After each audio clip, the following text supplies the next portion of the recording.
I'm in now, so.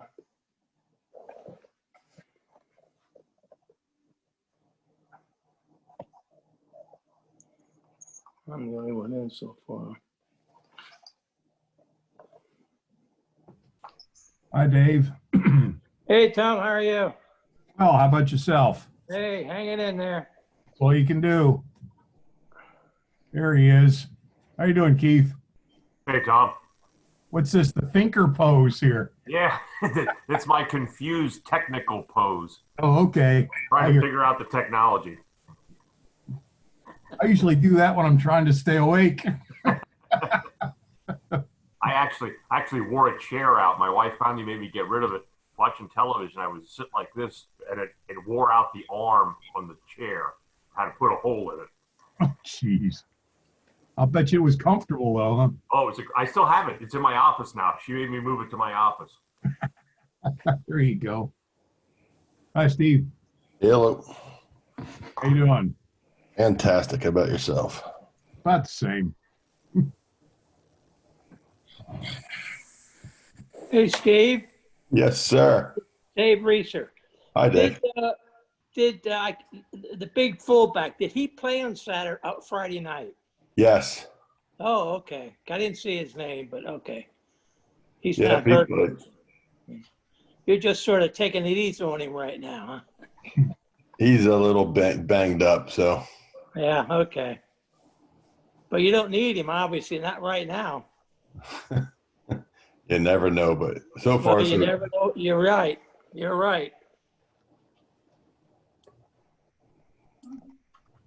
Good afternoon, everyone.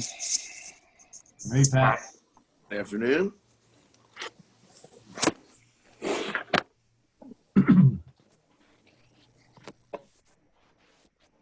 How you doing, Jim? Good. How are you? Good.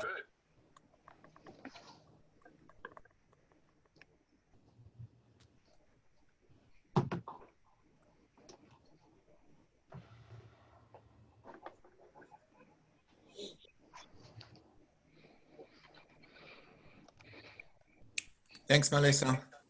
You're welcome.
Well, it's 3 o'clock and we'll call the meeting to order.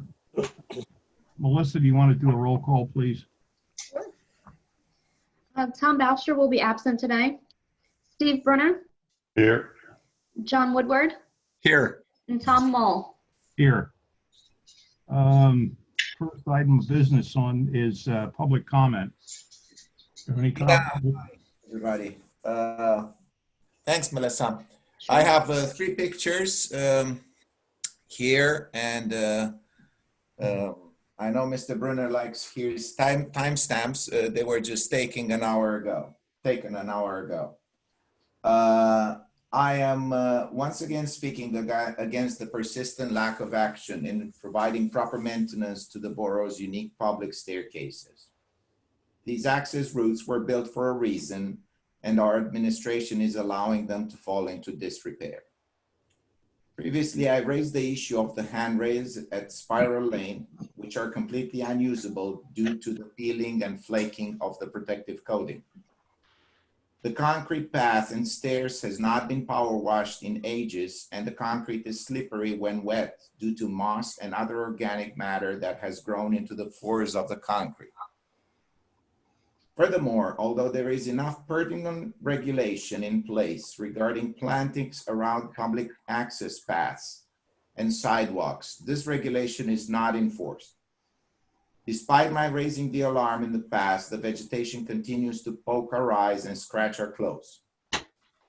Weeds are as high as 2 feet. There is no legitimate reason for the adjacent residents to leave these plants to grow uncontrolled the way they do. Not only they allow plantings to overgrow, but there is plenty evidence that they intentionally blow leaves from their property onto the access path. If you go, Melissa, I don't know, up or down, I really don't know, right here, you can see how the leaves are blown. This is Justin Ham, file specialist. Were blown from under the fence onto the paths, and then nobody came here to do anything. So we just walk on leaves every morning. Enter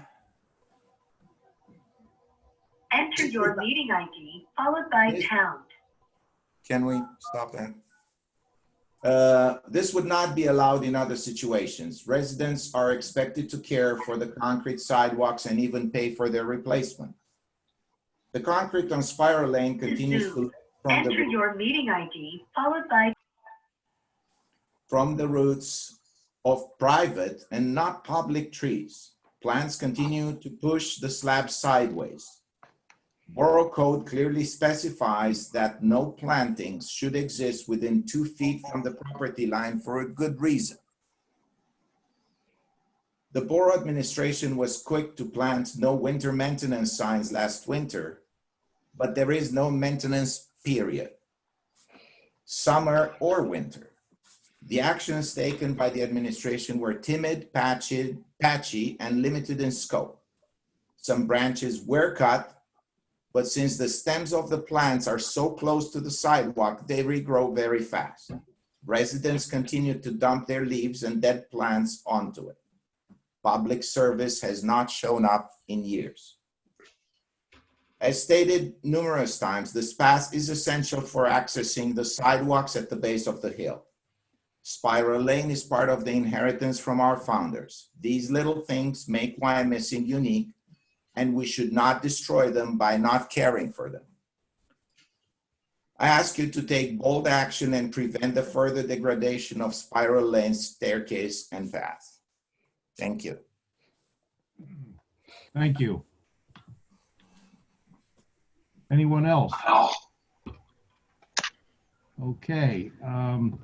Zoning and codes report, Michelle.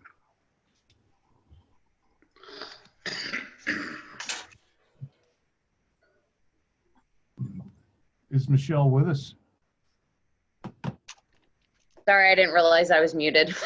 My apologies. All right. As you can see from the list of permits that was issued for the month of August, it still continues to be pretty busy. Based off of calls that I've had with various contractors, I expect that to continue at least through fall until maybe November, December. In terms of updates on the property maintenance code complaints, Wyomissing Hills Pool, I've reached out to them several times over the summer, knowing that they were operating and they were probably operating in a deficit, but just to try and find out if they had come up with any long-term solution for what they want to do with the failing retaining wall. I've not received any type of response back. So my thought is, let me try one more time now that the pool's closed, see if I can get an answer. And then, you know, at the October meeting, we should consider discussing taking some type of potentially injunctive relief if they're not going to move forward with fixing the wall. Michelle, who do you send the information to? Hold on one second. It's a woman, I believe her first name is Beverly. She's like the liaison between, I guess, whoever their board is and me. And she's very quick to say that she's passing it along to the board president. She doesn't know what their plan is, and she apologizes for them not getting back to me, but I'm still not getting an answer. Do we have an idea what the cost is to repair that wall? Jim, had you actually looked at that, Jim McCarthy? Bueller. Sorry, I was on mute too. Yeah, but it's been so long since I don't remember what the price was on it. Yeah, I want to Like say it wasn't 12 exorbitant. 12,000 ballpark seems to stick in my head. I think it was, I thought it was closer to around 6,000.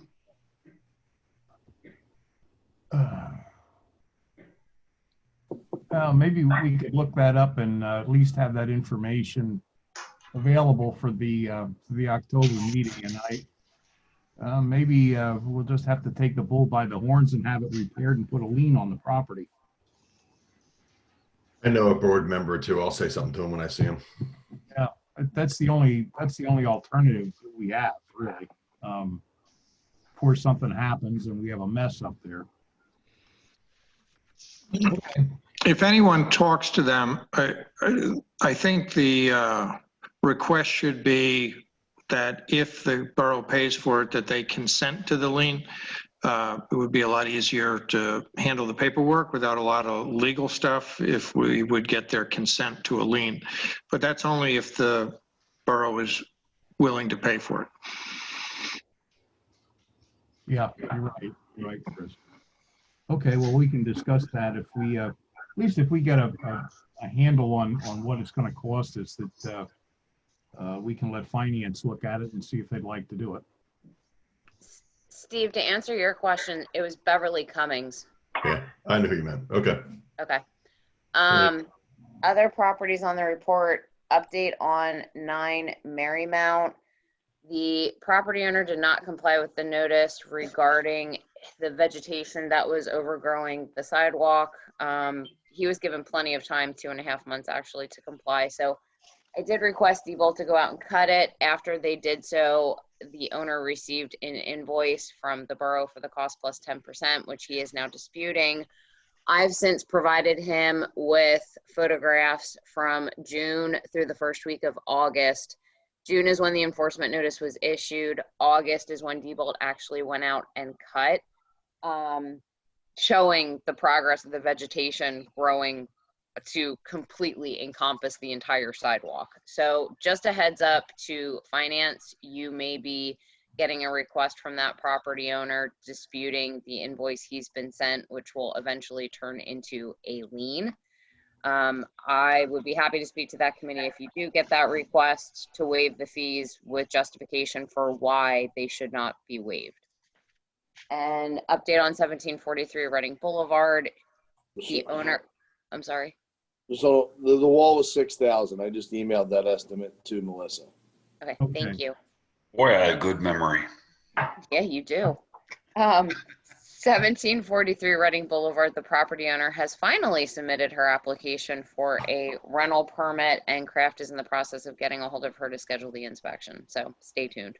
Michelle, while we're still on that address, I drove by there yesterday. It's a mess again. Now they have the broken down trailer in the driveway. There's tires stacked up, and it continues to look like hell. You send out a notice, they clean it up a little bit, and then it goes back to looking like crap again. Okay. I will have it looked at again.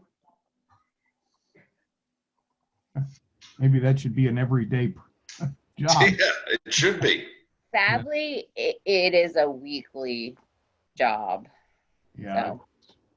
It isn't a very pretty site for Reading Boulevard. No, it isn't. It is not. So unless anybody has any other questions regarding the report, those are the only updates that I have for now. Okay. Anything for Michelle?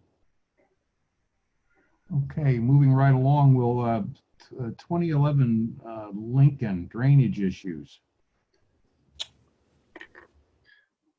thing I would have, this is Tim, the only thing I would have there is, we had plans, as you probably remember from previous meetings, to add 3 inlets and some piping out there, and we have taken delivery of the piping, but the company that is making the inlet boxes is going through some changes, I guess, and I don't think we're gonna get them in time to install before leaf season. I would suspect, depending on the weather, it'll be winter or spring at this point. Okay. And then, do we have the Forellas on? Kate and Sal? Say that again? Well, 2011 is the Forellas' house. Kate and Sal, where we went out and had the on-site meeting? Sorry, well, I think you understand what I'm saying. Maybe I chimed in at the wrong time, but No, I know. at But the rear yard basins, I'm talking about the downstream from there at the intersection of Brandywine. Right, but I thought they were dialing in today. And that's why I just asked if they were here.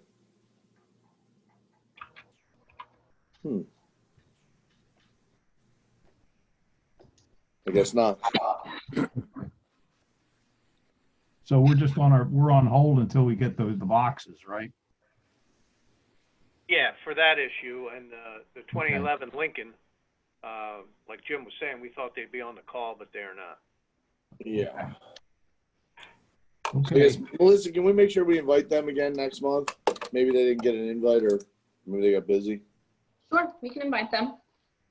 Jim, do we need something from them, or why were they perhaps going to participate in the meeting? They have a proposal to the borough that they would like to jointly do improvements to the pond behind them and replace the pipe and some other things. Okay. And they kind of went over with us in the field what they would like done, but we said, you know, they would have to come to the meeting and explain what it is they're requesting the borough's involvement be, because they really didn't have an answer that day for us specifically. Okay. I mean, I think they would like us to do everything, which we kind of hinted that probably would be very unlikely. Yeah, considering what happened up on Robert Road, I guess. Right. Yeah, that wouldn't go over so big, I don't think. Well, would there be some benefit to the borough that would exceed any benefit to the property owner? Their thought was to dig the basin out deeper and flatter, and it could potentially have some help downstream. But I mean, with the size of that basin, it's probably not going to have any appreciable impact downstream. Okay, thank you. Okay. Is that it for the water? For that one, yeah. Moving right along, water system. We have No real news there. We haven't had any water main breaks. We don't have a project. So, that okay. One thing we do have is we have an indemnification agreement between the borough and PA American. Chris, do you want to?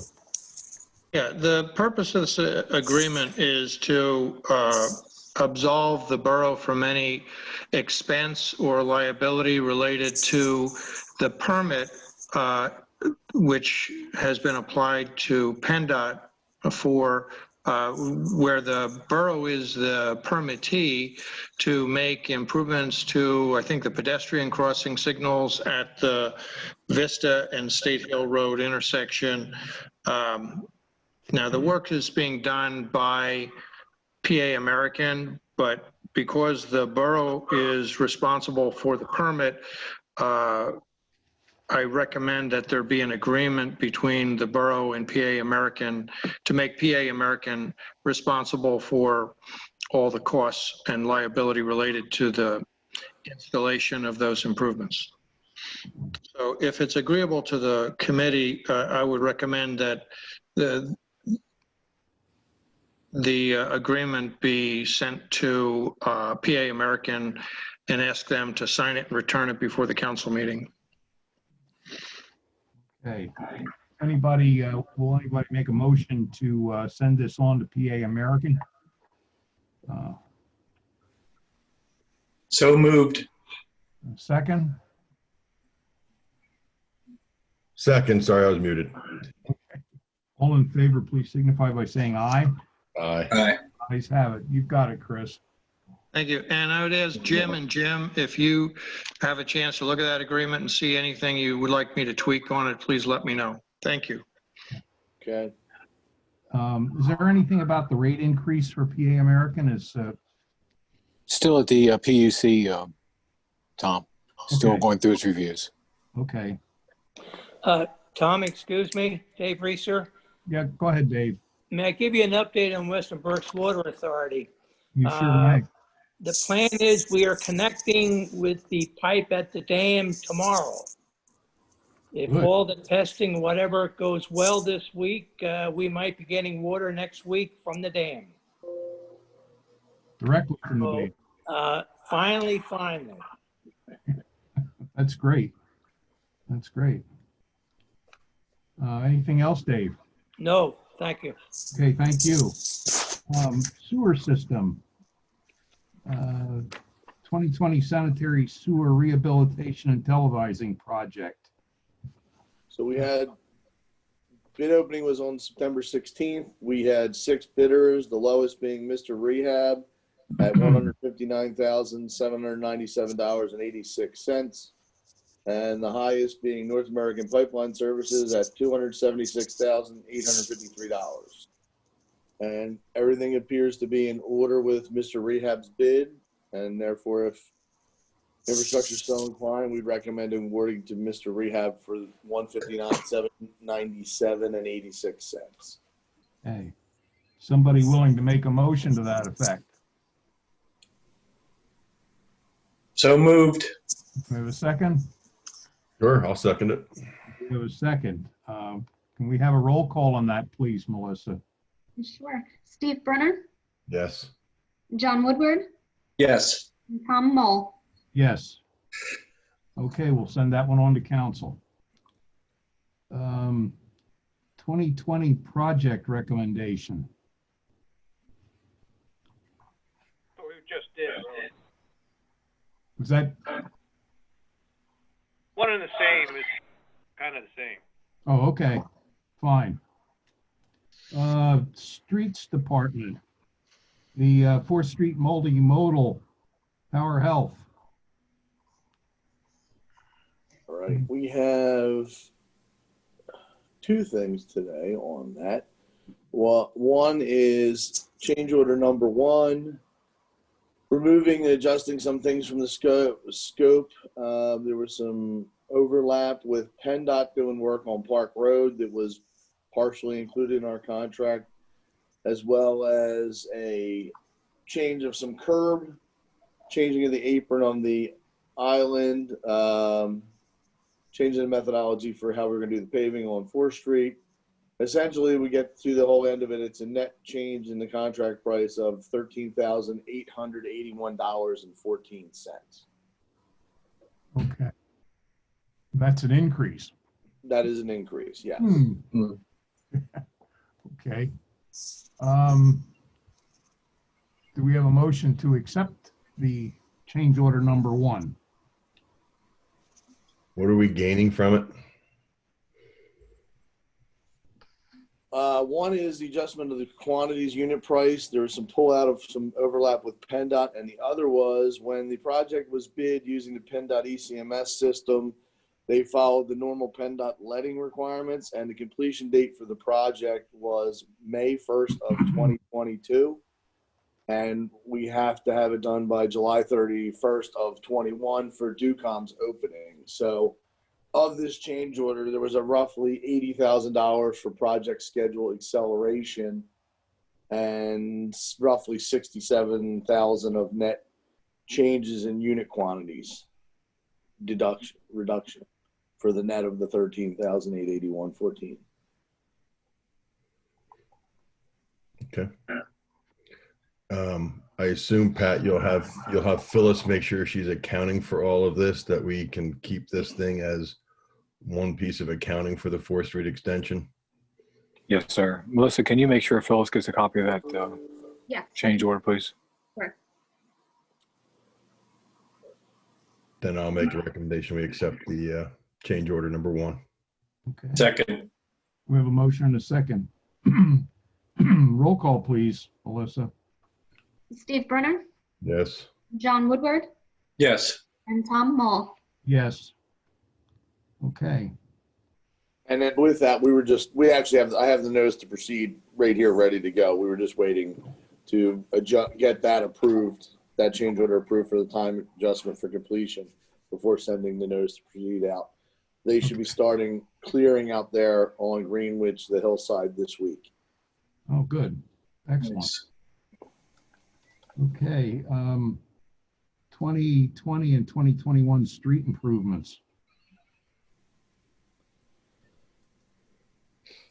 Oh, we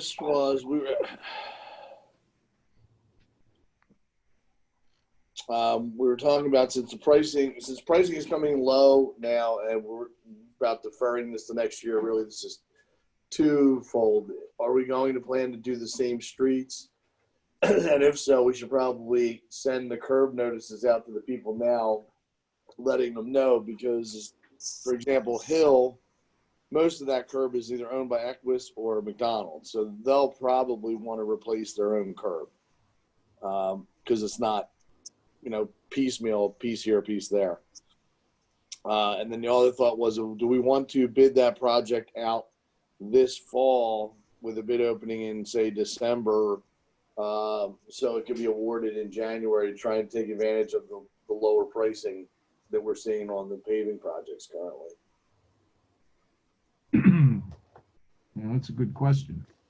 It would still be a 2020, all the expenditures for the project would be in 21. Other than the cost of advertising and bidding it. So we have a couple $1,000s in 2020. I guess the question that begs to be answered is, are we going to be in a better financial condition than we were this year? $1 million question. Just to remind everybody, the Hi there. streets in question Oh my God, they still got that are extension looking like shit. Yeah, he just walked through his. Hill Avenue from Park to 8th, over in Greenwood Mall, Cherrywood Road from Timberline to Pinewood, and then the big one is Reading Boulevard from Cambridge Avenue to Squire. Those are the 3 that we bid last year, rejected the bids, postponed the bids, and now we're putting them in the proposed next year. Just my opinion. I think you move forward, at least putting them into budget, and then we make a decision like we did this year before you actually act on them and see where we are by the beginning of next year. But put them in the budget, let finance review it and see what happens, and then just go with it next year. Yeah. See what happens. That's about as best we can do. On the curb notices, I don't see a problem with giving these people even more time than what they would need to get this stuff done, considering the times that we're in right now. It's not critical. These people got curb notices last year, and then a notice said, "Hey, we're not doing it," and now I'll send them a letter saying we're planning on being back on board with this paving project. I don't know how crazy people would get if we didn't do the project and they had 2 false alarms. I don't think it's a big concern, but I'm just throwing it out there. Yeah, well, I think most people understand that the financial condition of most businesses and municipalities was not good this year, and I'm sure that they can understand that. Maybe even the ones that maybe a personal contact with them too might help. Jim, just put in a letter the pending budgetary constraints. At least we give them a warning. It's better than not telling them that we're going to do it and to give them shorter notice. No, I agree with that. Err on the side of giving them notice, yeah. The more Did the- anybody do the work since the original curb notices went out? No, No. Okay. Okay, No, because we told them the project wasn't going forward. So we need a motion to make this thing moving forward. yes, So moved. Second. we have a motion and a second. All in favor, please signify by saying aye. Aye. Aye. Have it. Next item is the intersection of Penn Avenue and Forest, pedestrian safety signal.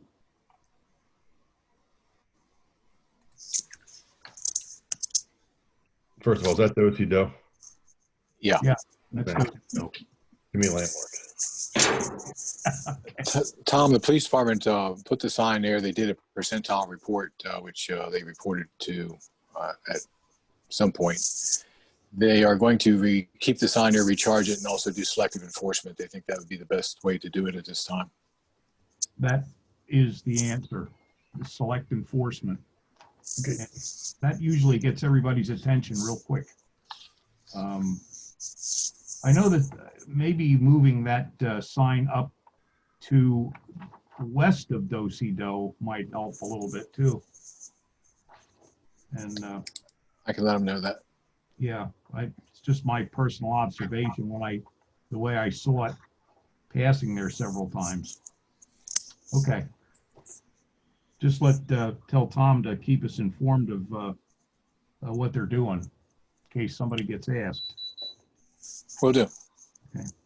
PennDOT work on Penn Avenue. it's going on. I don't follow it that closely, but you can see on the concrete portion, they're, saw cutting and doing some concrete repair. They also fixed a sinkhole there on the northern shoulder, just west of Do-Si-Do, that's been there for a long time, and they finally, as part of this project, repaired it. And I don't know if you saw in the paper a week or so ago, to the best of my knowledge, won't be much, if any, work on our blacktop section, but in West Reading, they'll be repaving the West Reading portion. Yeah, I saw they've got the street milled down there anyway. Okay. Request for a flashing light at George Avenue and Byrne Road and Penn Avenue intersection to warn of the one-way street. We decided at last month's meeting that we're going to table that for a year until motorists get used to the new traffic pattern. So, I mean, I guess it's up to the committee. Do we want to leave it on the agenda as a reminder? I know I have it on my calendar for July of 2021 as a reminder to myself to bring it up. Take it off. Take it off. Okay, hydrant requirements. That ordinance has been advertised on the PA Department of Labor and Industries website. I believe we should have everything in order for adoption at the October council meeting. Okay, That's our plan. We're going to prepare the advertising for the October council meeting. okay, great. Public Works Facility, the grant proposal. The grant application has been submitted. That was submitted back at the end of July. I do have letters of support that have been provided from the county commissioner, Senator Schwenk, and Representative Gillen. I've also reached out to Senator Schwenk and Representative Gillen to see if they want to tour the existing facility, but so far I've not heard back from them. Okay, good. I guess we've heard about this, the traffic calming. We haven't heard any more complaints about that, have we, Pat? No further complaints, and that can be removed. Okay, we'll take that off too. Storm and flood damage. Anything on that? I think we're waiting to hear at this point what Pima does with that one area of Brandywine and Lincoln before we finalize that. Okay. I have been in contact. Tom Bauscher put me in contact with Brian Gottschall at the county. We've been talking about the information that the county sends out around this time of year, requesting for updates to the maps that are part of the county's emergency management plan. That once that request goes out, I assume Tom Bauscher, as our EMA coordinator, will send a note back to the county basically stating this is an area of concern that's currently not shown on the map that we think needs to be added. The county will then work with PEMA to look at revising the maps, which may save the borough the step of potentially having to do, some type of letter of map revision. So as that process moves forward between the county and the state, I assume Tom Bauscher and I both will keep you updated, and then we can proceed from there. Okay. Sounds like a plan. Verizon. Chris and I are still working on drafting regulations. We should have a document to send out to you for review in advance of next month's meeting. Okay. Next, the school district, we have an agreement as well for the school district on their traffic signal on Woodland Road at the school. Chris, do you want to explain what? Yeah, thanks, Tom. This is similar to the agreement we talked about with PA American. Because it's an electronic signal on a road, PennDOT requires a permit, and the municipality has to be the permittee under that permit. So the agreement makes the school district responsible for all the costs of the design, permitting, and installation, just like with the PA American agreement. The one difference here is that this agreement would require the school district to be responsible for the long-term maintenance and repair of the sign as well. So that's one difference, but I think it's appropriate in this case because it is really for the school's benefit that this sign is being installed. Okay, do we want to send that one to the school district before council? Yeah, that would be my recommendation. Again, I'd ask the gyms if they have any tweaks that they recommend. Otherwise, I'd like to send it to the school district and try to get them to sign off on it before the council meeting. Okay. Have you had a chance to look at that, Jim? No, they just got it. I'm sure they have a chance to look at it.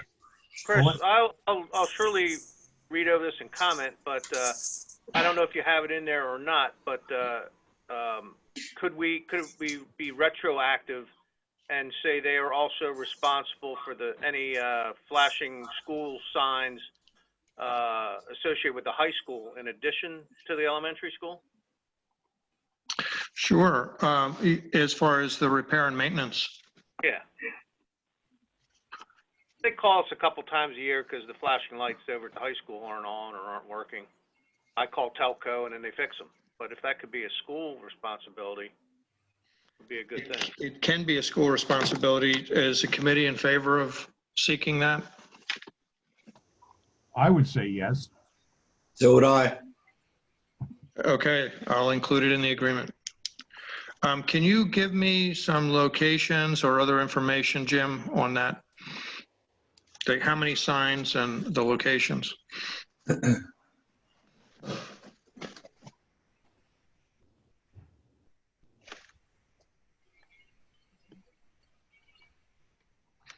So, Tom, I'd recommend a motion to authorize me to send the draft agreement with the revision that Jim Babb has requested to the school district.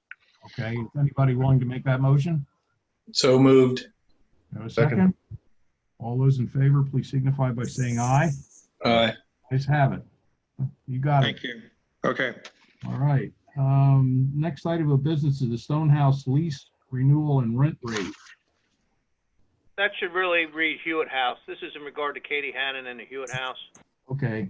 Her lease agreement ended in September. She currently pays $1,600 per month for that. And do we want to just keep that riding along at $1,600 or make a change?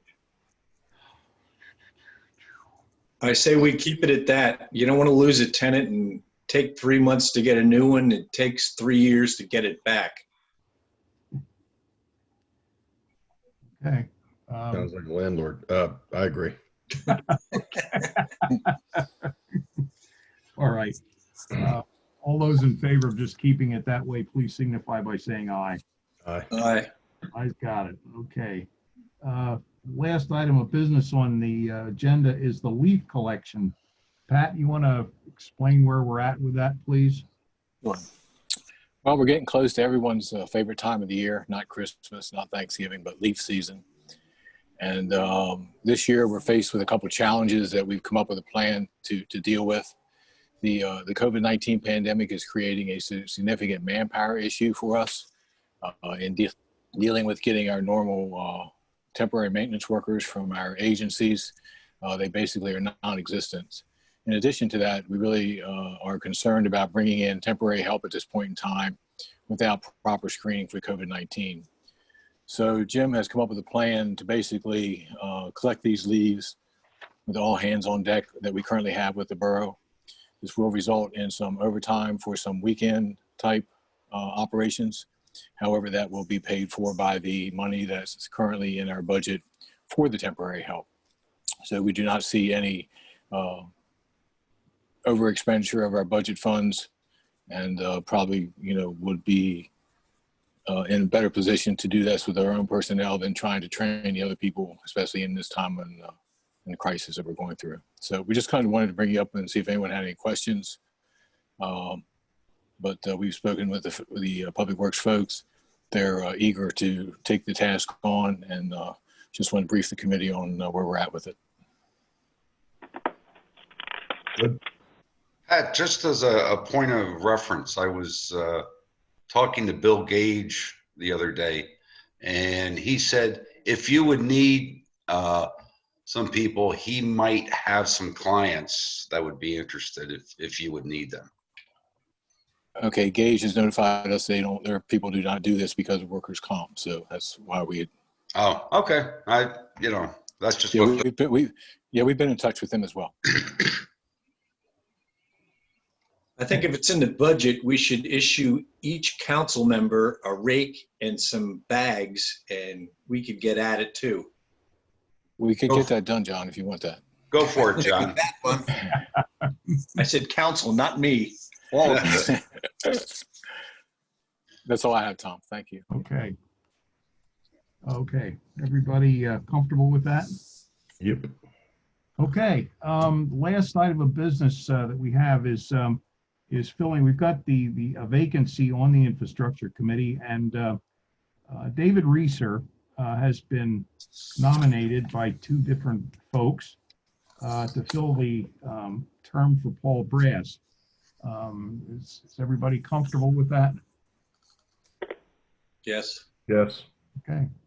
All right, fine. We'll make the notification, and you can start with us next month. Will you do that, Pat? Yes, sir. I'll take care of that. Okay. That concludes business for today. I'll entertain a motion to adjourn. So moved. Second. Boy, I tell you what, Tom, you did great compared to Boucher. This is great. 36 minutes, man. You don't get better. Record infrastructure meeting. Promotion. Give him a promotion. We may have to rethink that we may have to rethink that in January. You guys have a good day. Thanks. Thank you. Yeah. See ya. Yeah. Bye.